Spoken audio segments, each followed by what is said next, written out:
안녕하세요. 달빛 야입니다. 오늘 이야기를 시작하겠습니다. 과부가 된 딸, 매누리의 이야기입니다. 한양 근교의 작고 조용한 마을에 김진사가 살고 있었습니다. 그는 두 아들을 둔 양반 가문의 가장으로 큰아들 대수와 작은아들 진수를 두고 있었습니다. 집안은 그리 부유하지는 않았으나 대대로 학문을 중시하는 선비 집안이었습니다. 큰아들 대수는 1년 전 인근 마을의 정씨 집안 딸인 월라와 결혼식을 올렸습니다. 월라는 22살의 젊은 나이로 시부모를 극진히 모시고 남편을 깊이 사랑하는 현숙한 아내였습니다. 대수 역시 아내를 사랑했으며 두 젊은 부부는 금슬이 매우 좋았습니다. 그러나 운명은 참으로 무정했습니다. 대수가 과거 공부를 위해 한양으로 가던 중 계곡에서 말이 놀라 물에 빠져 목숨을 잃게 된 것입니다. 갑작스러운 기보에 온 집안은 슬픔에 잠겼고 특히 월라는 하루아침에 젊은 나이에 과부가 되어버렸습니다. 상을 치르는 동안 월라는 흰 상복을 입고 시부모를 모시며 눈물로 세월을 보냈습니다. 김진사 내외 또한 큰 아들을 잃은 슬픔에 잠겨 있었지만 동시에 젊은 며느리의 앞날을 걱정하지 않을 수 없었습니다. 대수의 3년상이 끝나갈 무렵 김진사 내외는 며느리 월라의 미래에 대해 진지하게 고민하기 시작했습니다. 월라는 여전히 시댁에서 시부모를 극진히 모시며 지내고 있었지만 그녀의 청춘을 생각하면 이대로 평생을 보내게 할 수는 없었습니다. 영감, 월라를 어떻게 해야 할까요? 김진사 부인이 남편에게 조심스럽게 물었습니다. 김진사는 깊은 한숨을 내쉬었습니다. 그 아이가 겨우 25살인데 이렇게 평생을 홀로 보내게 할 수는 없지. 하지만 그렇다고 진정으로 돌려보낼 수도 없고. 부부는 며칠을 고민했습니다. 월라는 착하고 예쁘며 살림도 잘했습니다. 무엇보다 시부모를 친부모처럼 섬기는 마음이 고마웠습니다. 그러나 그 때문에 더욱 그녀의 인생을 망치고 싶지 않았습니다. 그러던 중 김진사에게 한 가지 아이디어가 떠올랐습니다. 내 생각인데 월라를 우리 딸로 행세시키는 건 어떨까? 그러면 좋은 사람을 만나면 딸로서 시집 보내는 것이지. 부인의 눈이 반짝였습니다. 그럼 우리 친딸인 척 하자는 건가요? 그렇지. 다른 고을로 가서 김월라로 행세하는 거야. 그러면 그녀는 며느리가 아니라 딸로서 새로운 인생을 시작할 수 있을 것이네. 사람들의 시선도 덜 받을 테고. 두 사람은 이 계획에 대해 자세히 논의했습니다. 월라를 딸로 행세시켜 다른 고을의 좋은 집안에 시집 보내는 것.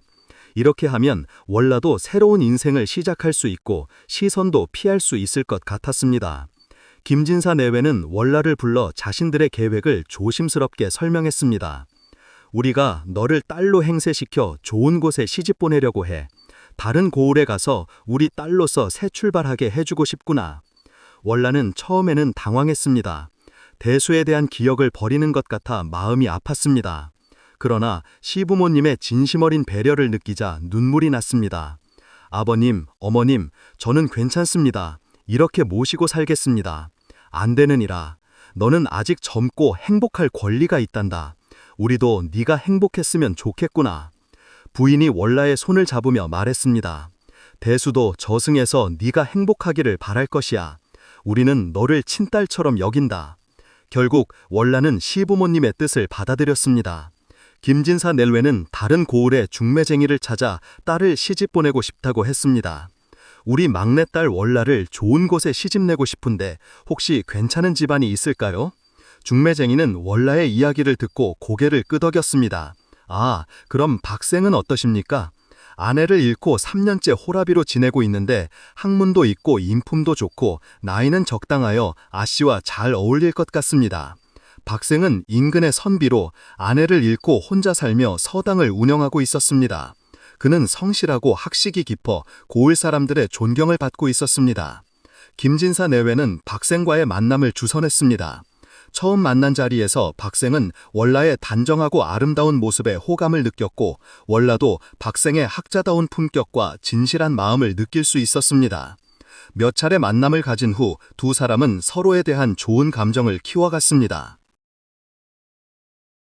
박생후는 월라의 현숙하고 지혜로운 성품에 매료되었고 월라도 박생훈의 학자다운 깊이와 따뜻한 모습에 점차 마음을 열어갔습니다.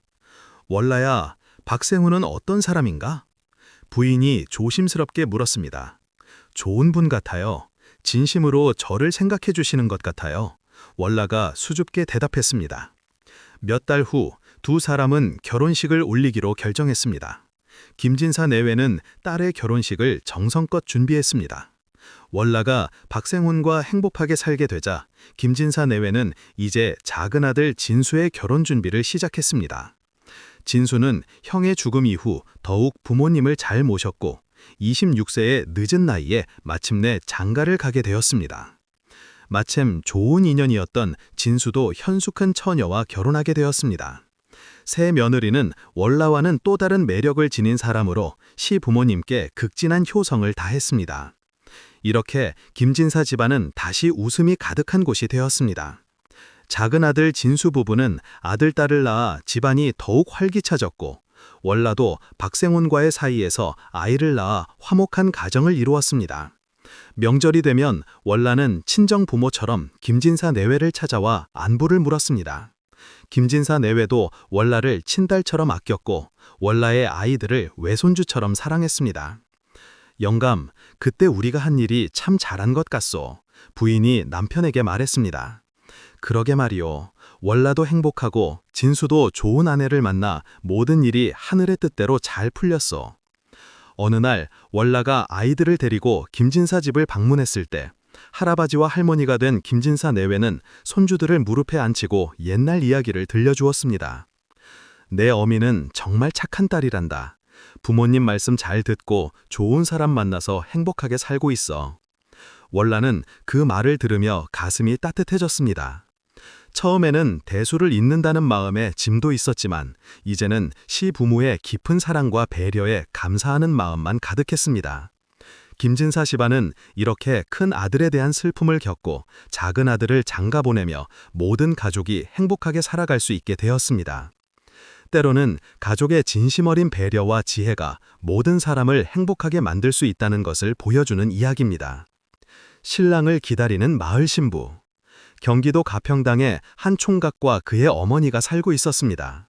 산빛 아래 오두막에서 하루하루 근근히 살아가다 보니 아들은 결혼할 나이가 지나서도 차마 결혼을 생각할 엄두를 내지 못했습니다.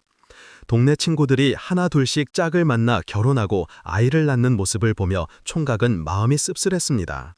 하지만 어찌하겠습니까? 아버지가 병으로 몇 년 동안이나 누워 계시면서 그나마 가지고 있던 땅을 조금씩 팔아 농사지을 땅도 없었습니다. 집에서 조금만 내려가면 마을에 큰 강이 흐르고 있었습니다. 그 강에는 물고기가 제법 많았습니다. 그곳은 총각이 어릴 적부터 놀던 곳이었지만 이제는 가족을 부양할 생활터전이 되었습니다. 이렇게 총각은 아버지가 병석에 있는 동안 물고기를 잡아 장에 팔아 가족을 부양했습니다. 오랜 투병 끝에 아버지는 눈을 감으시며 총각의 손을 잡고 말씀하셨습니다. 아들아, 너무 고생을 시킨 것 같아 미안하구나.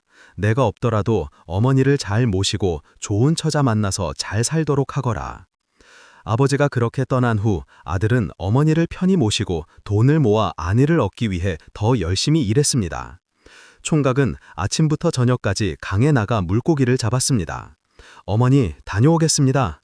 그래, 아침부터 날씨가 무척 덥구나. 몸 조심하고 잘 다녀오거라. 총각은 아침바람을 맞으며 목덜미에서 등줄기로 땀이 흐르기 시작했습니다. 그날도 물고기를 잡으러 가기 위해 집을 나섰습니다. 강에 도착하자 그물을 치고 물고기를 잡을 준비를 시작했습니다. 그때 어디선가 다급한 여자 목소리가 들렸습니다. 구해주세요! 사람 살려요! 소리가 나는 곳을 바라보니 어떤 여인이 물속에서 허우적거리는 모습이 보였습니다. 다급한 상황이라 생각할 겨를도 없이 총각은 손살같이 물에 뛰어들어 여인을 구해 가슴에 안고 물가로 데리고 나왔습니다. 풀 위에 여인을 눕히고 응급처치를 한 뒤 자세히 보니 젊은 처녀가 아닌가. 눈을 뜬 처녀는 수줍은 듯이 총각을 바라보았다. 구해주셔서 감사합니다. 큰일 날 뻔했습니다. 어쩌다가 강물에 빠진 겁니까? 총각이 물었다. 네, 저는 강 건너편 아랫마을에 사는데 아버지의 심부름으로 윗마을에 갔다가 오는 길이었습니다. 날씨가 너무 더워 잠시 발을 담그고 강물에 들어갔는데 미끄러지는 바람에 순식간에 강물로 빠져버렸습니다. 총각은 그 모습을 보고 웃음을 터뜨리고 말았다. 아이, 왜 웃으시는 겁니까? 부끄럽습니다. 처녀가 얼굴을 붉히며 말했다. 아니요, 아니요. 그냥 꽁지 빠진 새양주가 생각나서요. 총각이 말하자 처녀는 더욱 얼굴을 붉혔다. 그럼 제가 새양주란 말씀입니까? 총각은 당황하며 물에 젖어 속살이 비친 처녀의 뽀얀 살결을 보고는 고개를 돌리며 입고 있던 윗도리를 벗어 처녀에게 건네주었다. 젖은 옷을 입고 갈 수는 없어요. 여기 잠시만 기다려 주십시오. 집에 가서 어머니 옷이라도 가져다 드리겠소. 아닙니다. 날이 더워서 금방 마를 거예요. 처녀는 한사코 사양했지만 물이 뚝뚝 떨어지는 젖은 옷을 입고 갈 수는 없다며 친절하게 말했다. 날이 좋으니까 물기가 금방 마르겠죠. 처녀는 수줍은 듯 옷을 벗어 총각에게 덧냈다. 총각은 강물에 젖은 옷을 헹구어 나뭇가지에 널었다. 이 은혜를 어떻게 갚아야 할지 처녀는 고개를 들어 총각의 모습을 바라보았다. 훤칠한 외모에 잘생긴 이목구비가 처녀의 마음을 흔들어 놓았다. 옷이 어느 정도 마르는 사이 두 사람은 강물을 바라보며 한참을 이야기했다. 그러는 사이 총각은 어머니가 먹으라고 싸준 주먹밥을 꺼냈다. 정말 고맙습니다. 내일은 제가 주먹밥을 준비해 오겠습니다. 집으로 돌아온 총각은 어머니에게 처녀 이야기를 했다. 인연이 닿으면 좋겠구나. 총각은 그날 밤 잠을 이루지 못했습니다. 집에 돌아온 처녀도 그날 밤 총각의 품에 안겼던 기억을 떠올리며 얼굴을 붉혔습니다. 다음 날 두 사람은 다시 만났습니다. 주먹밥을 정성껏 준비해온 처녀와 총각은 설렘으로 가슴이 두근거렸습니다. 한밤에 한잠도 자지 못했어요. 저도 뵙기를 기다렸어요. 그 후 두 사람은 서로의 마음을 확인하고 부부가 되기로 맹세했습니다. 그리고 양가의 허락을 받아 사주단자를 보내고 결혼 날짜를 잡았습니다. 마을에서도 총각이 건너 마을의 처녀와 결혼하게 되자 온통 떠들썩했습니다. 결혼일이 다가오자 마을은 잔치 준비로 한창이었다. 총각의 형편이 좋지 못하자 이웃들이 나서 잔치 준비를 하며 마치 동네 잔치 같은 분위기가 되었습니다. 총각과 처녀는 설레는 가슴을 안고 그날만을 기다렸습니다. 그런데 결혼 바로 전날부터 비가 쏟아지기 시작했습니다. 태풍이 몰아치고 빗방울이 굵어지면서 하늘에 구멍이 뚫린 것 같았습니다. 이 비가 언제 그치지? 신랑이 건너가야 하는데. 하지만 비는 그칠 줄을 몰랐습니다. 강에는 장대 같은 빗줄기가 내리며 물살이 거세지고 강물이 불어나기 시작했습니다. 결혼 당일에도 비가 계속되었습니다. 어떻게 하지? 큰일이네. 사모관대를 하고 넘실대는 강물을 바라보던 신랑은 애가 탔습니다. 건너편에서 그 모습을 지켜보는 신부도 애가 타기는 마찬가지였다. 비단옷에 족두리를 쓴 채 건너편을 바라보며 하염없이 눈물을 흘리고 있었습니다. 온종일 비가 쏟아졌습니다. 구경꾼들도 흩어지고 결혼을 시중드는 사람들조차 돌아갔습니다. 이제 남은 건 신랑과 신부뿐이었습니다. 그러나 다음 날, 그 다음 날도 비는 그칠 줄을 몰랐습니다.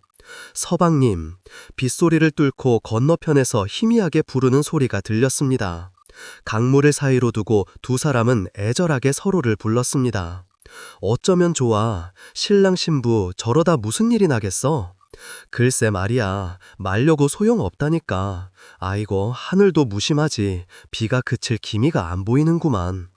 동네 사람들은 그들의 모습에 안타까워하며 혀를 내둘렀다. 며칠을 그렇게 기다리던 두 사람은 마침내 그 자리에 쓰러지고 말았다.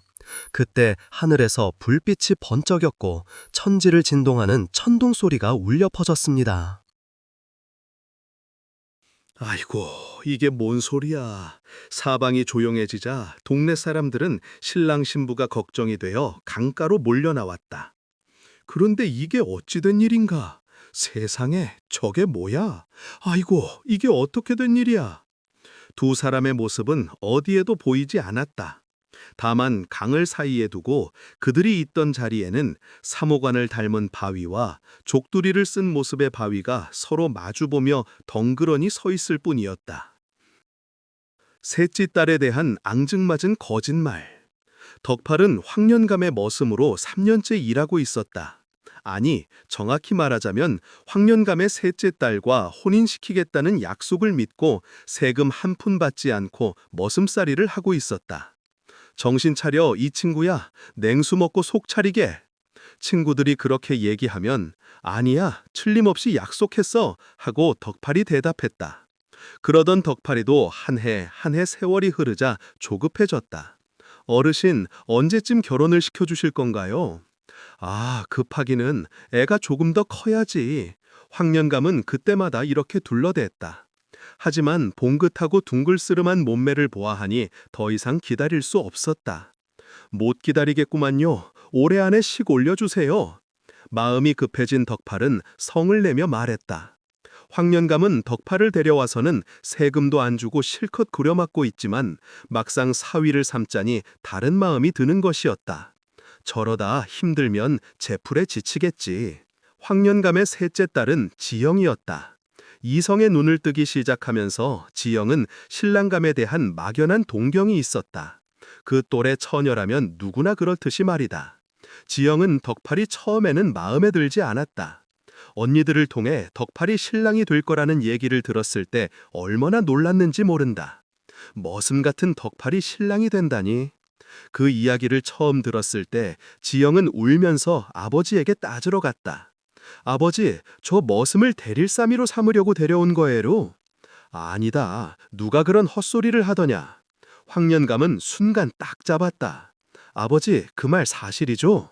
그렇다니까. 어디서 쓸데없는 소리를 듣고 와서 그러느냐. 지영이는 아버지의 말을 철석같이 믿었다. 저런 모습이 어떻게 내 신랑이 되겠소? 그런 생각을 하며 지영은 한동안 덕팔에 대한 생각을 잊어버렸다. 그러다가 어느 날부터 덕팔이 남자로 보이기 시작했다. 그동안 꼴도 보기 싫던 덕팔이 집안일을 도와주는 듬직한 모습에 언젠가부터 은근히 마음에 끌리기 시작했다. 떡 벌어진 어깨, 소매를 걷어붙인 굵은 팔뚝, 지게에 한가득 나무짐을 지고 오는 그 모습이 보기 좋았다. 어느 때는 덕팔을 보려고 일부러 덕팔 근처에 어슬렁거리며 덕팔이 일하는 밭 근처에 가서 나무를 뜯기도 했다. 그러다 보니 덕팔과 한두 마디 이야기도 나누게 되었고 덕팔도 나무를 뜯는 지영이 옆에 앉아 나물도 슬쩍 바구니에 넣어주기도 했다. 덕팔은 산에 나무를 하러 가서는 들꽃을 한 다발 꺾어와 넌지시 지영에게 안겨주었다. 그러면 지영은 들꽃을 받아들고 좋아서 펄쩍펄쩍 뛰었다. 그 모습이 어찌나 귀엽던지 덕팔은 행복했다. 그리고 다짐했다. 지영이와 결혼해서 평생 행복하게 해주겠다고. 이런 덕팔을 지영도 점점 좋아하게 되었다. 지영은 아버지의 눈을 피해 덕팔을 만나는 횟수가 점점 늘어났다. 이제 덕팔과 지영은 떨어지래야 떨어질 수 없는 사이로 발전했다. 어느 날 지영이는 황년감과 덕팔의 대화를 우연히 엿듣고 아버지가 다른 마음을 먹고 있다는 걸 알아차렸다. 지영은 마음을 정하고 조용히 덕팔을 불렀다. 아버지가 다른 마음을 먹고 있는 것 같아요. 그럼 이렇게 해요. 덕팔과 지영은 무언가 한참 동안 이야기를 나누었다. 다음 날 지영이 황년감 앞에서 헛구역질을 하는 게 아닌가. 왜 그러느냐? 어디 아프냐? 아니에요. 먹은 게 체한 것 같아요. 그런데 그게 끝이 아니었다. 하루가 다르게 지영이 예배가 불러오는 게 아닌가. 너 이게 무슨 일이야? 그게 지영은 덕팔과 선을 넘어버렸다고 털어놓았다. 아이고, 어미 없이 키웠다고 이렇게 아비 속을 태우다니. 황년감은 처녀가 애를 뱉다고 소문이라도 나면 큰일이다 싶어 더 배불러 오기 전에 덕팔과의 혼인을 서둘렀다. 그렇게 덕팔과 지영은 마침내 부부가 되었다. 첫날 밤을 지내고 아침 인사를 하러 들어온 덕팔과 지영은 둘이서 꾸민 앙증맞은 비밀을 황년감에게 자백했다. 어젯밤이 두 사람에게 진짜 첫날 밤이었다고 말이다. 전 부모님이 없으니 친아버님처럼 모시겠습니다. 덕팔의 말에 황년감은 흐뭇하게 미소를 지었다. 장원급제한 무식한 남편. 한양의 정대감의 큰아들은 어려서부터 인물이 좋고 눈에 총기가 있어 기대를 한몸에 받았다. 이 아이는 장차 큰 인물이 되겠구나. 이렇게 생각한 아버지는 5살 무렵부터 가르치기 시작했다. 그런데 천자문을 수도 없이 가르쳐도 속에 경일기였다. 이상하다. 너무 일찍 서둘렀나? 그래서 정대감은 몇 해를 그대로 두었다가 10살 무렵에 다시 가르치기 시작했다. 하지만 아이는 여전히 하늘천 따지 한 글자도 깨우치지 못하는 것이었다. 글 공부에 재미를 붙이게 하려고 비위를 맞추고 먹을 것도 만들어주고 숙사를 붙여봐도 여전히 하늘천 따지에 머물렀다. 그런데 작은 아이는 하나를 알려주면 둘을 알지 않는가. 큰아들과 마찬가지로 5살에 시작한 근래 아이들보다 월등하게 앞서고 있었다. 그런데 큰아들 상일은 14살이 되도록 아직도 천자문 가지고 씨름을 하고 있으니 정대감은 큰아들 생각만 해도 머리가 아프고 화가 났다. 문장가 집안에 어쩌다가 저런 녀석이 태어났단 말이냐. 세상에 부끄러워. 어디 살 수가 있나. 정대감은 슬그머니 둘째 현이를 장손으로 삼고 큰아들 상일은 어디로 쫓아버리고 싶었다. 그때 마침 정대감의 사촌이 충청도 청주 목사로 부임하게 되었다. 정대감은 상일을 데리고 사촌 동생을 찾아가 부탁을 했다. 이 아이 얼굴을 보면 내가 우라가 치밀어 제명에 못 죽을 것 같아. 그러니 숙맥 같은 아이를 자네가 데리고 가서 농사일이나 배우게 해주게. 작은 놈이나 잘 가르쳐서 집안을 물려줄까 하네. 형님, 그게 무슨 말씀이십니까? 아무리 그래도 그렇지. 형 많아, 나우 없다고 하는데 언젠가는 바로 설 때가 있을 게고 인정상 어디 그럴 수 있습니까?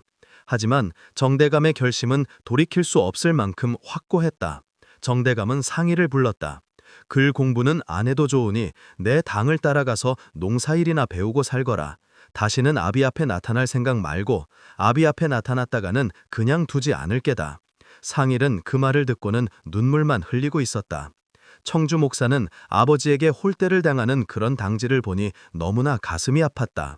이렇게 측은할 수가 있나. 그래, 내가 데리고 가서 한번 가르쳐 봐야겠다. 그렇게 생각한 사촌동생 정 목사는 상일을 데리고 청주 고을로 부임해 내려갔다.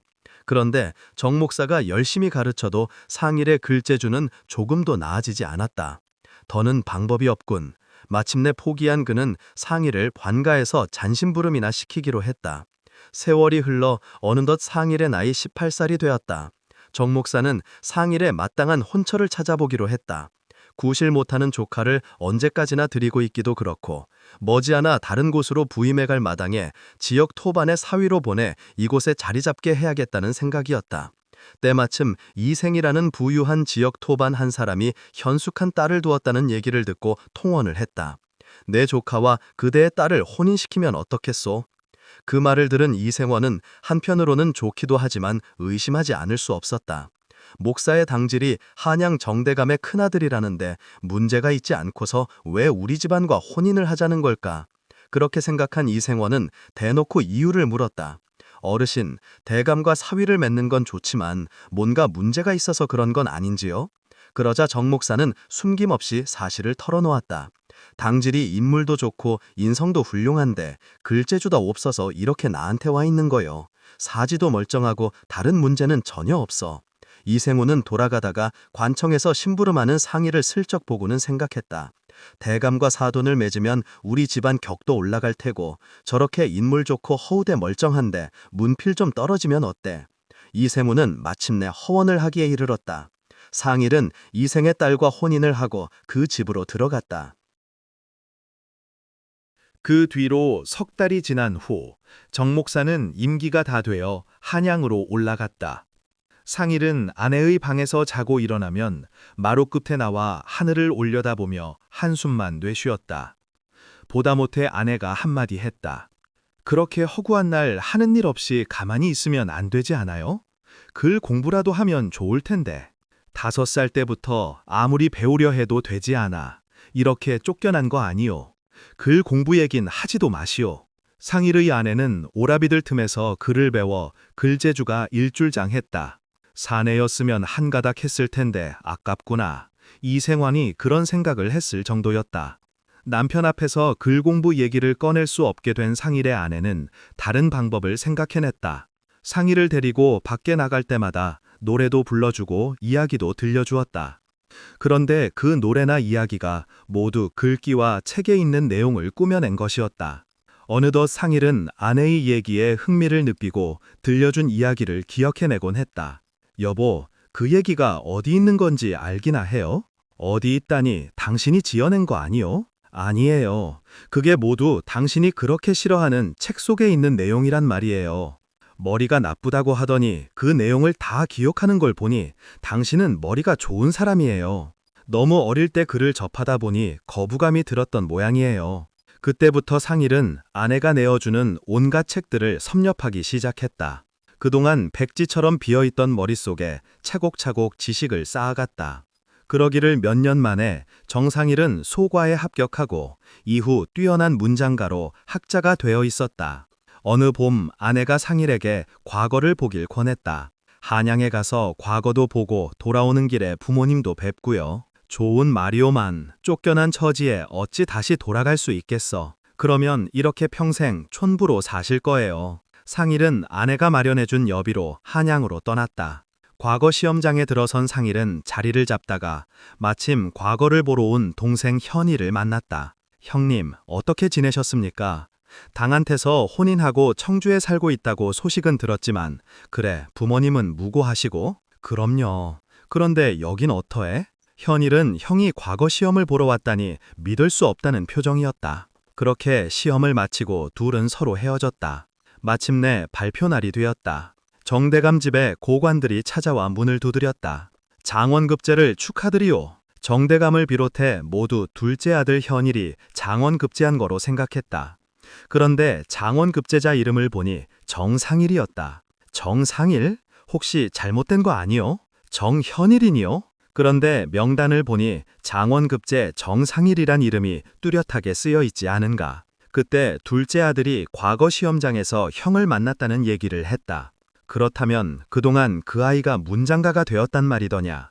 정대감은 믿을 수 없다는 표정이었다. 장원급제 사실을 알고 상일은 비로소 그리운 부모님을 찾아왔다. 그동안 무고하셨는지요? 잘 왔다. 어서 오너라. 정대감은 반가움과 미안함이 교차하는 듯 한참 동안 잡은 손을 놓지 못했다. 상일은 그동안의 일을 모두 소상히 들려주었다. 청주에 남겨둔 상일의 아내는 한양으로 올라와 정대감의 작은 며느리가 되었다. 늦게 된 나무 떡잎부터 알아본 이 시부인은 시부모의 총애와 칭찬을 한몸에 받았다. 정상일은 이후 높은 벼슬에까지 올랐고 자신의 능력을 처음 알아본 스승 같은 아내를 평생 아끼며 살았다. 큰 코 다친 바람둥이 장사꾼. 한양에 맹천석이란 장사꾼이 경영하는 포목점이 있었다. 그는 미천한 장돌뱅이로 떠돌다가 장사 수완이 좋아 가게를 차리고 포목점을 운영하며 많은 돈을 벌었다. 그러다 보니 그는 탐욕스럽고 여러 여자들을 집접거리며 제멋대로였다. 이 포목점에는 점원들이 많았는데 그 중에 17살 되는 예쁜 꼬치가 있었다. 꼬치는 이곳에서 일하는 친오빠 이형의 소개로 이 집에 2년 전에 들어와 잔심부름을 하며 지냈다. 성격이 밝고 활발한 꼬치는 자라면서 포목점의 꽃이 되었고 모든 사람으로부터 사랑을 받았다. 얼마나 눈치가 빠르고 지혜가 있었는지 손님들도 꼬치를 찾기만 했다. 꼬치는 어디 있는가요? 보이지 않네? 한시라도 꼬치가 보이지 않으면 손님들은 여기저기서 꼬치를 찾았다. 이렇게 꼬치는 그 포목점에서 제 몫을 톡톡히 해내며 주인의 사랑도 듬뿍 받았다. 그런데 어느 날 엉큼한 주인의 눈에 꼬치가 여자로 보이기 시작했다. 이 아이가 언제 이렇게 꽃이 되었는가? 터질 것 같이 아름다운 꽃망울이라고나 할까? 그는 꼬치가 시야에서 왔다 갔다 하면 정신이 혼미해지는 것 같았다. 오호, 내가 귀신의 쓰임을 받는가? 조회만 보면 정신을 못 차리겠네. 그러던 어느 날이었다. 그날은 설날이라 점원들이 모두 집으로 가고 꼬치는 혼자 남아 포목점에 딸린 방에서 잠을 자고 있었다. 그걸 알고 있는 천석은 이때다 싶어 방으로 살며시 들어가 건드리고 말았다. 잠결에 봉변을 당한 꼬치는 분한 마음을 참지 못하고 연걸에게 그 사실을 호소했다. 연걸은 포목점에서 오랫동안 우두머리로 일했지만 의심이 강하고 인정이 많은 성격으로 남의 깍한 일이나 억울한 일을 보고는 참지 못하는 성격이었다. 그런 그가 여동생이 그런 못된 일을 당했다니 눈이 뒤집힐 노릇이었다. 뭐라고? 주인이고 뭐고 그런 인간은 가만둘 수 없어. 꼬치의 말을 듣고 격분한 연걸은 두 손을 불끈 쥐고 맹천석에게로 달려갈 기세였다. 남편의 성격을 잘 아는 아내는 무슨 일이라도 저지를까봐 성난 황소처럼 씩씩거리는 남편을 달래고 구슬려 가게에 붙잡아 앉혔다. 그리고 이튿날 그 사실을 가족들에게 알렸다. 복수할 계책을 의논하기 위해서였다. 마침 집에는 꽃분이 언니도 와 있었다. 언니는 바로 연걸의 누이로 성격이 불같았지만 매영은 포목점 근처에서 작은 가게를 운영하는 온순한 사람이었다. 언니는 자기 동생이 욕을 보았다는 말을 듣고는 연걸처럼 흥분한 나머지 못된 놈 같으니 그 늙은이를 내가 가서 박살내고 말 테다 하면서 당장 뛰어나가려고 했다.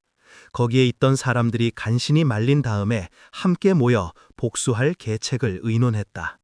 그렇게 그들의 복수 계획은 기가 막히게 꾸며졌다. 꼬치는 그날부로 천석의 가게를 그만두었다. 그리고 다음 날 아침 연걸은 동생이 갑자기 병이 나서 일을 할 수 없다는 말을 전하러 그에게 찾아갔다. 맹천석은 꼬치의 오빠인 연걸을 보며 가슴이 뜨끔했으나 애써 시침을 떼며 말했다. 안타까운 일이구만. 일을 그만둔다니. 야물고 똑똑했던 아인데 그동안 부족한 동생을 거두어 주신 은혜가 있지 않겠습니까? 심을 끼쳐서 대단히 송구합니다. 무슨 소린가? 몸이 다 나았거든 다시 나오라고 하게. 이들의 꿍꾸미를 전혀 모르는 장사꾼은 그들의 처사를 고맙게 여겨 몇 번이나 치하했다. 그때 연걸은 슬쩍 맹천석의 마음을 떠보았다. 주인 어른께서 앞으로도 꼬치를 잘 봐주신다면 조만간 다시 데리고 오겠습니다. 제가 잘 타이르면 말을 들을 겁니다. 그런데 한 가지 정이 있습니다. 무엇인가 어서 말해보겠나. 자네는 우리 식구나 마찬가지고 꼬치 때문에 애를 썼으니까 가능하면 들어주세. 그럼 말씀드리죠. 내일이 제 생일인데 주인 어른도 아시지만 제 아내가 음식 솜씨가 좋지 않습니까? 장껏 대접해드리고 싶습니다. 이번에 받은 은혜도 갚을 겸 해서 부탁드리는 겁니다. 그런 부탁이라면 내가 마다할 수 있겠나. 그리고 말일세 꼬치가 나았거든 다시 나올 수 있도록 자네가 힘 좀 써주게. 그렇게만 해주면 자네한테 섭섭하지 않게 하겠네. 이튿날 저녁 맹천석은 선물 꾸러미를 들고 연걸의 집을 방문했다. 생일 축하하러 찾아왔네. 축하 무슨 축하입니까? 이렇게 오신 것만도 방송합니다요. 이윽고 준비가 나됐는지 연걸은 부엌을 부지런히 들락날락하며 음식을 나르기 시작했다. 상다리가 휘어질 정도로 부짐했다. 자네 아내가 안 보이네. 나하고는 초면인데 고맙다고 인사라도 해야겠네. 지금 안에서 음식을 장만하고 있는데 나와서 인사드리라고 하겠습니다. 연걸은 허리를 굽신하고 나서 아내를 불렀다. 곧 나갈게요. 방 밖에서 젊은 여자의 목소리가 들려왔다. 그때 어떤 사람이 찾아왔는지 대문을 두드리는 소리가 요란하게 들렸다. 그래, 알았어. 곧 갈 테니까 먼저 가게. 안 된다니까. 지금 바로 같이 가야 하네. 잘못하면 일을 망칠지도 모른단 말일세. 이렇게 밖에서 주고받는 말소리가 들리더니 이윽고 연걸이 돌아왔다. 주인님, 급한 일이 생겨서 나가봐야겠는데요. 제가 없더라도 천천히 놀다 가십시오. 정말 죄송합니다. 아니야, 나도 많이 먹었으니 이젠 가야겠네. 아닙니다. 아내와 얘기라도 하시며 좀 더 드시고 가십시오. 그리고는 연걸은 급한 듯이 뛰쳐나갔다. 아내는 대문까지 따라 나가 남편을 배웅하고는 문을 닫아 뒤에 앉아있는 장사꾼에게로 사뿐사뿐 걸어왔다. 미안해요. 제 남편의 생일을 축하해 주시려고 오시니 너무도 송구해서 몸둘 바를 모르겠어요. 여자가 간지럽게 애교를 떨며 인사를 하니 맹천석은 나이값도 못하고 얼떨떨한 채 절을 받았다. 이 서방, 나이가 몇이요? 19세예요. 그런데 시누이가 말썽을 부려서 정말 죄송해요. 아무쪼록 너그럽게 용서해 주세요. 그리고 여자는 얌전히 술병을 들고 혼자서 마셨다. 장사꾼은 희색이 만면하여 너그럽게 봐주고 말고 하고 호쾌하게 웃었다. 그리고는 단숨에 술잔을 비우고 나서 자, 내 잔을 받아요. 오늘은 이서방 생일이니까 축하하는 뜻에서 권하는 것이니 사양하지 말고. 전 술을 못하는데 조금만 주세요. 여자는 생긋 웃어 보이며 잔을 받아 수줍게 마시고는 장사꾼에게 술을 따라 주었다. 맹천석은 술잔을 드는 채 하다가 덥석 여자의 손목을 잡았다. 여자는 뿌리치지 않고 고개만 숙였다. 그는 의외로 여자의 태도가 순송적이라 용기가 생겼다. 그래서 단숨에 술을 쭉 들이키며 여자의 잘록한 허리를 끌어당기며 자, 가까이 앉아요. 그렇게 멀리 있지 말고 하고 옆에 앉기를 권했다. 여자가 수줍게 생긋 웃으며 앉았다. 오늘 이렇게 이서방처럼 아름다운 여인과 마주 앉아 술을 마시니 내가 젊어진 것 같구만. 천석은 엉큼한 미소를 흘렸다. 이 계집이 아까부터 나한테 마음이 있는 모양이야. 어떻게 요리를 할까? 이런 생각을 하고 있는데 여자가 살그머니 곁에 와 앉으며 머리를 숙였다. 맨처는 더는 참을 수가 없어 여자를 와락 끌어안았다. 어머, 날이 이러시면 안 돼요. 여자는 몸을 내맡기면서 유혹의 눈길로 맹천석을 쳐다보았다. 눈이 완전히 뒤집힌 장사꾼은 떨리는 손으로 여자의 허리를 감싸 안았다. 여자는 그 손을 밀어젖히면서 한쪽 손으로는 맹천석의 손가락이 낀 커다란 금가락지를 만지작거렸다. 장사꾼은 그 뜻을 알아채고 선뜻 금가락지를 빼앗아 여자의 손에 쥐어주었다. 들어주겠어? 들어준다면 이걸 주지. 나중에 더 좋은 것도 사주고 자네 남편의 봉급도 올려주지. 여자는 반지를 얼른 끼고는 방긋 웃었다. 고마워요. 하지만 우리 사이를 절대로 다른 사람에게 말씀하시면 안 돼요. 아시겠죠? 말다 이 맹한 것. 맹천석은 입이 해벌쭉해져 성급히 여자의 치마를 들치려고 했다. 그 손을 뿌리치며 여자는 날이 쌀쌀해요. 안으로 들어오세요. 하며 자기가 먼저 방 안으로 살며시 들어갔다. 맹천석은 좋아 어쩔 줄을 모르며 그 뒤를 따랐다. 여자는 맹천석에게 옷을 벗으라고 재촉하며 먼저 누웠다. 그러더니 치마를 살짝 걷어올렸다. 그 모습을 본 맹천석은 침을 꿀꺽 삼키며 허겁지겁 옷을 벗어던졌다. 그런데 막 덮치려고 할 때 느닷없이 사람의 발소리가 들이닥쳤다. 소스치게 놀라 몸을 일으키려는데 방문이 확 열리더니 누군가 목덜미를 움켜잡았다. 이게 무슨 짓이야? 내가 없는 사이에 내 마누라를 건드렸어.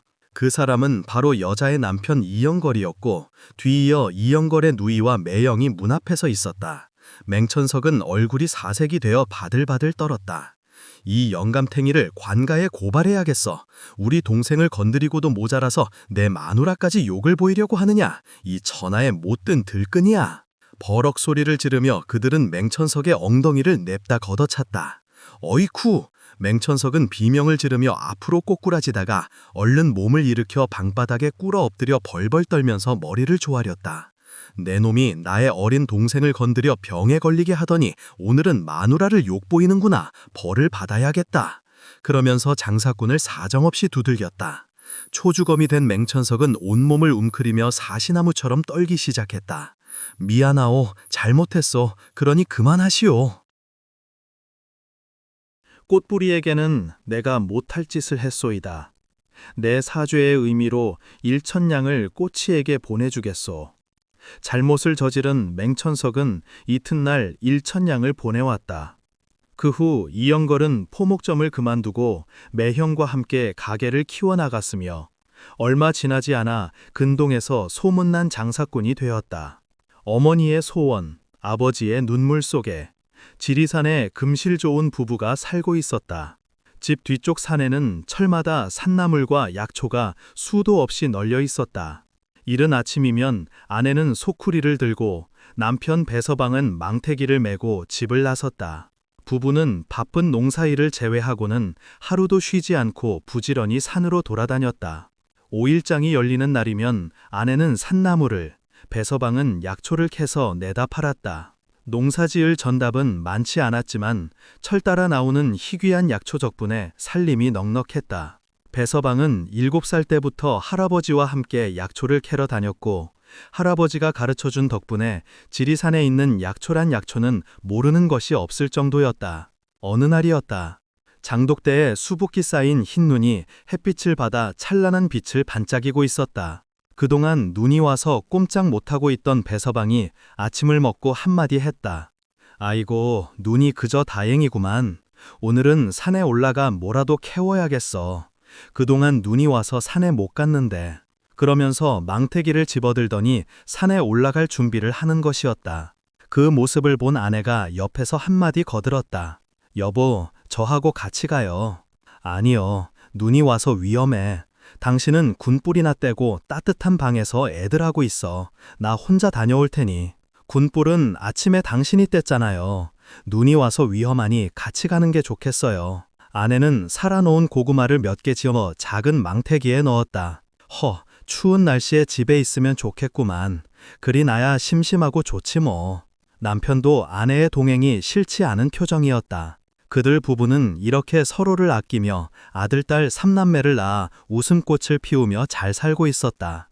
배서방은 따라 나서는 아내의 손을 잡고 뒷산으로 발걸음을 돌렸다. 바람도 잔잔하고 모처럼 겨울답지 않은 날씨였다. 하지만 산으로 올라갈수록 눈이 쌓인 겨울산은 걷기가 힘들었다. 나 혼자 올 걸 그랬어. 조심해야지. 안 그러면 큰일 나겠어. 산등성이에 오르자 남편은 아내의 손을 잡아 끌면서 걱정스러운 얼굴로 말했다.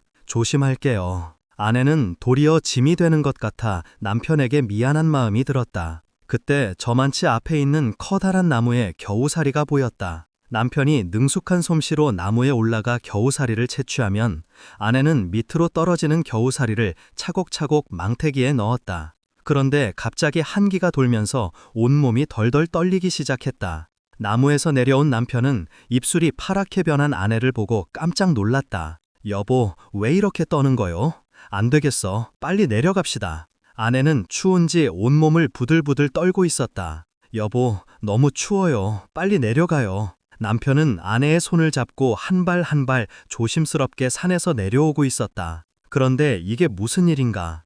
잠깐 손을 놓은 사이에 아내가 미끄러지더니만 밑으로 나가 떨어지는 것이었다. 눈 깜짝할 사이에 일어난 일이었다. 여보, 여보. 남편은 뛰어내려가 아내를 살펴보았다. 아내는 온몸이 말을 듣지 않는지 얼굴을 찡그리며 고통스러워하고 있었다. 배서방은 메고 있던 망태기를 집어던지고 아내를 업고 집으로 돌아왔다. 이렇게 산에 갔던 아내는 비탈에서 뒹굴어 크게 다쳐 돌아온 것이다. 허리를 다친 아내는 거동이 힘들었고 3남매를 남겨두고 결국 세상을 떠나고 말았다. 내가 잘못했어. 데리고 가지 말았어야 했는데. 배서방은 아내가 떠난 후 얼마나 울었는지 모른다. 한동안 방구석에 처박혀 꼼짝도 안 하고 있었다. 그런 배서방을 보고 이웃들은 걱정이 이만저만이 아니었다. 저러다 뭔 일 나겠어. 애들을 생각해서라도 힘을 내야지. 빨리 정신 차려야 할 텐데 혼자서 애들을 어떻게 기르려나? 함양에 좋은 여자 있으면 소개해봐. 평소 배서방을 살갑게 여긴 유우안들은 모이기만 하면 서로 중내 자리를 알아보았다. 하지만 배서방은 아이들을 잘 키워달라고 부탁하던 아내의 말을 잊을 수가 없었다. 아내는 아이들을 끔찍이 사랑하며 키웠고 세상을 떠나면서도 그저 아이들 생각뿐이었다. 그래, 아내와의 약속을 지켜야지. 배서방은 재혼을 하더라도 아이들이 구박이라도 받을까봐 그럴 수가 없었다. 그런데 아내가 없으니 약초를 캐러 하루 종일 집을 비우기도 힘들고 우일장에 다니기도 어려웠다. 어린 것들을 누가 돌본단 말인가. 배서방은 마음을 추스리고 아이들을 잘 키울 생각을 했다. 그래서 배서방은 홀로 사는 화전민 노파를 찾아갔다. 자식도 없이 늙은 부부가 살다가 10년 전 남편마저 떠나고 혼자 사는 외로운 처지였다. 아이들을 봐주시며 같이 사시지요. 앞으로 어머니로 모시겠습니다. 나야 좋지요. 아이들을 잘 키워드리겠습니다. 노파는 기꺼이 수락했다. 아이들은 10살, 8살, 5살이었지만 할머니를 잘 따랐다. 평소 장이 설 때마다 보찜을 지고 전국을 오가는 보부상을 눈여겨보던 배서방은 노파에게 아이들을 맡기고 보부상이 되었다. 아내의 마지막 소원이 아이들을 잘 키우라는 것이었으니 아이들만큼은 부족한 것 없이 잘 키워주리가 다짐했다. 배서방은 등짐을 지고 천리길도 마다하지 않고 전국을 누볐다. 떠돌이 생활에 따라다니는 도박과 여자도 멀리하고 몇 개월에 한 번 집에 돌아와 그동안 번 돈을 모두 자식들을 위해 내놓았다. 삼남매 모두 좋은 옷을 입히고 산내 아이들은 서당에 보내고 딸아이는 부잣집 딸처럼 키웠다. 그렇게 발품을 팔아다니기를 몇 년, 삼남매 모두 일찌감치 시집장가를 보냈다. 배서방은 그동안 아내의 유산을 팔아 살림을 차려주고 남부럽지 않게 혼수를 마련해 주었다. 그러고 나니 남은 건 고작 허름한 칩 한 채뿐이었다. 게다가 이제 등짐을 지고 전국을 다니는 것도 옛말이었다. 어머니로 모셔온 화전민 노파마저 세상을 떠나니 배서방은 혼자 남은 외톨이가 되었다. 부슬부슬 내리는 비가 처마를 타고 흘러내렸다. 모두 떠나고 나 혼자 남았구나. 배서방은 쉬어 터진 김치 조각에 물에 밥 한 술 말아먹는 자신의 처지가 서러워 눈가에 이슬이 맺혔다. 자식들이라고 시집장가 보냈더니 신행이라고 한번 다녀간 뒤로는 코빼기도 비치지 않았다. 배서방은 보부상 시절 듣던 얘기가 떠올랐다. 자네 나중에 늙으면 마누라도 없이 혼자서 어떻게 살 거야. 자식들은 시집장가 보내고 나면 그만이야. 밤새 봄비가 주룩주룩 내리더니 산과들의 푸른빛이 한결 선명해진 것 같았다. 머지않아 온 세상이 푸르게 뒤덮일 테고 나물 캐는 여자들의 손길도 바빠질 것이다. 배서방은 불현듯 일찍 떠나간 아내 생각에 마음이 울적해졌다. 그러더니 무슨 생각을 했는지 장터 목소를 찾아갔다. 튼튼한 나무 상자를 하나 만들어 주시오. 어디에 쓰시려고요? 소중한 물건을 넣어둘 거예요. 배서방은 비싼 값을 주고 자신이 원하는 나무 상자를 만들었다. 양반집 가보나 보관할 정도로 화려한 나무 상자를 만들자 장터에 이상한 소문이 퍼졌다. 나무 상자에 뭐가 들었을까? 보부상하던 시절에 벌어놓은 지사님한테. 어느 날 큰 며느리가 집에 찾아왔다. 아버님, 그동안 안녕하셨어요? 그래, 오랜만이구나. 며느리는 방 안에 놓인 상자를 곁눈질로 보더니 마음에도 없는 소리를 했다. 이렇게 혼자 계시지 말고 집에 오셔서 함께 지내세요. 그러더니 부엌에 나가서 찬을 만들고 청소를 하며 한참을 뒤집어 놓고 돌아갔다. 그 다음에 시집 간 뒤 처음으로 막내딸이 찾아왔다. 할아버지, 앞으로 잘할게요. 그러더니 나무 상자를 보고 물었다. 그러자 배서방은 헛기침을 한번 하고서 진지하게 말했다. 저기엔 내가 죽은 다음에 너희들에게 남겨줄 소중한 물건이 들었단다. 딸이 돌아가고 최하루가 지나기도 전에 이번엔 둘째 며느리가 이것저것 싸들고서 찾아왔다. 아버님, 앞으로 집에 오세요. 저희가 모시고 싶어요. 그러더니 온갖 아양을 다 떨고 돌아갔다. 그 뒤로 삼남매는 수시로 찾아왔고 외로운 배서방은 자식들의 호강을 받으며 살았다.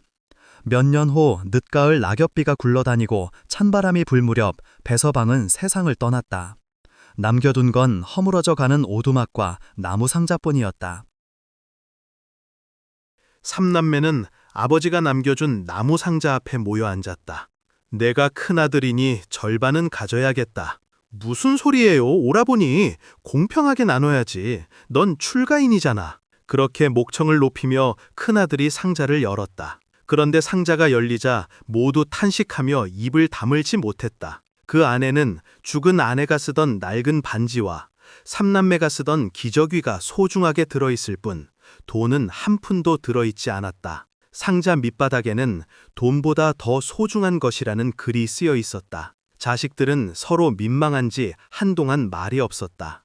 오래전 작은 산골 마을에 지독한 가뭄이 찾아왔다. 하늘은 몇 달째 비 한 방울 내리지 않았고 강과 개울은 점점 말라붙어 그나마 흐르던 물줄기마저 사라졌다. 우물도 바닥을 드러내며 한 모금의 물조차 구하기 어려운 상황이 되었다. 이보시오 영감, 올해 농사는 다 망친 것 같소. 눈바닥이 억척 갈라지는 걸 좀 보라니까. 그러게 말이오. 아침마다 하늘만 쳐다보면 그렇게 빌었건만. 도무지 하늘이 우리를 잊은 것 같구만. 마을 사람들은 쩍쩍 갈라진 땅을 바라보며 한숨만 내쉬었고 하루를 팔아 생계를 이어가던 가난한 이들은 더 큰 위기에 처했다. 농사에 필요한 물은커녕 하루를 겨우 버틸 마실 물조차 부족했기에 마을 사람들은 극심한 고통과 절망 속에서 하루하루를 버텨야 했다. 이러다가는 마실 물도 바닥나겠소. 애들 먹일 물도 없는데 어쩌면 좋겠소. 마을 사람들은 매일같이 모여 한숨을 푹 내쉬었다. 강도 말랐고 개울물도 흔적조차 없었다. 남은 물을 아끼려다 아이들이 물 한 모금에 싸우는 일도 벌어질 지경이었다. 어느 날 마을 어르신들이 모두 모였다. 이러다가는 진짜 전부 목말라 죽겠소. 맞소. 물을 찾아야 살지. 언제까지 하늘만 바라볼 수는 없지 않겠소. 마을 어르신들이 모여 머리를 맞대고 해결책을 찾기 위해 긴 논의를 거쳤고 결국 샘을 새로 파기로 결정했다. 물길만 찾으면 살아날 길이 있겠지. 그거야 좋지요. 그런데 어디에 파야 합니까? 괜히 잘못 봤다가 물은커녕 사람만 다치면 어떡하겠소. 내가 예전에 물길을 받은 데가 있긴 한데 이번엔 잘 모르겠구만. 그래도 안 해볼 순 없지 않겠나. 어르신들은 마을 주변의 지형과 물길을 꼼꼼히 살펴보고 물이 나올 만한 곳을 정했다. 젊은 사람들은 삽과 괭이를 들고 원로들이 추천한 장소를 파기 시작했다. 하지만 결과는 허탄이었다. 첫 번째, 두 번째, 여섯 번째 웅덩이까지 팠지만 물 한 방울 나오지 않았다. 절망 속에서도 모두가 희망을 붙잡으려고 애쓰던 중 일곱 번째 웅덩이를 팠던 날 끔찍한 일이 벌어졌다. 그날도 모두가 땅을 파고 있었다. 조심하시오. 이쪽 흙이 좀 약해 보이오. 걱정 마시오. 몇 사 퍼내면. 그 순간 흙더미가 무너져 내렸다. 이봐요. 사람이 깔렸어. 어서 도와주시오. 흙더미가 갑작스럽게 무너져 내리며 한 농부의 아들이 그만 흙 속에 갇히고 말았다. 사람들은 온 힘을 다해 흙을 퍼냈지만 이미 늦은 뒤였다. 아들아, 이게 무슨 날벼락이냐. 그날 이후 마을 사람들은 더 이상 삽을 들지 못했다. 아들을 잃은 농부는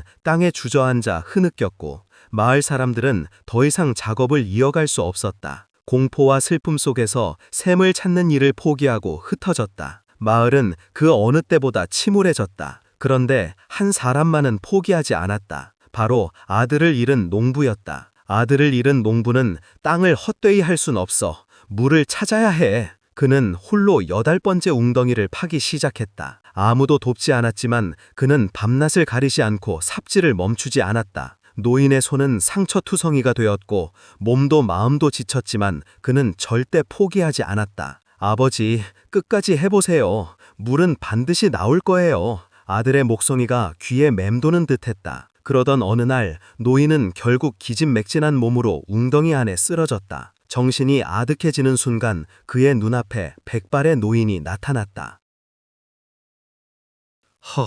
참으로 대단하구나. 노인은 눈을 뜨고 깜짝 놀랐다. 눈앞에 백발의 노인이 서 있었다. 누구십니까? 나는 이 산을 지키는 산신령이다. 천의 정성이 하늘에 닿았으니 내가 도와주지.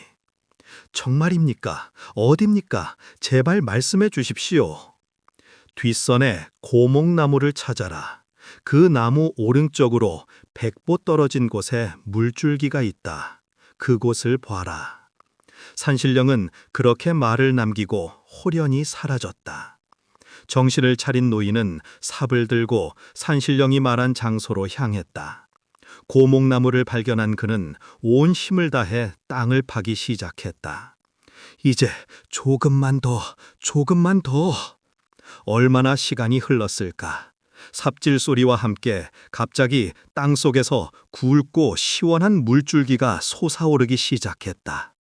물이다! 물이 나왔다! 노인은 그 자리에서 무릎을 꿇고 눈물을 흘렸다. 아들아, 내 덕분이다. 우리가 해냈다. 노인은 무릎을 꿇은 채 하늘을 바라보며 아들의 이름을 부르며 눈물을 흘렸다. 그 샘물은 마을을 살릴 만큼 풍부하고 깨끗했다. 노인의 헌신과 끈기 덕분에 마을은 가뭄에서 벗어날 수 있었다. 마을 사람들은 생물을 나누며 생기를 되찾았고 마을 전체가 활기를 되찾았다. 사람들은 노인의 희생에 깊이 감사하며 물을 찾기 위해 파는 9개의 웅덩이를 기념하기 위해 마을 이름을 구담이라 부르기로 했다. 구담은 9개의 웅덩이를 뜻하며 물을 찾기 위해 목숨을 바친 아들과 아버지의 희생을 영원히 기억하겠다는 뜻이 담겨 있었다. 이제 이 셈은 노인의 헌신을 잊지 않기 위해 모두가 함께 지키자. 그곳은 이후로도 마을 사람들에게 희망과 협력의 상징이 되었고, 가뭄이 찾아올 때마다 노인의 이야기는 모두에게 강인한 의지를 북돋아주는 전설로 전해졌다.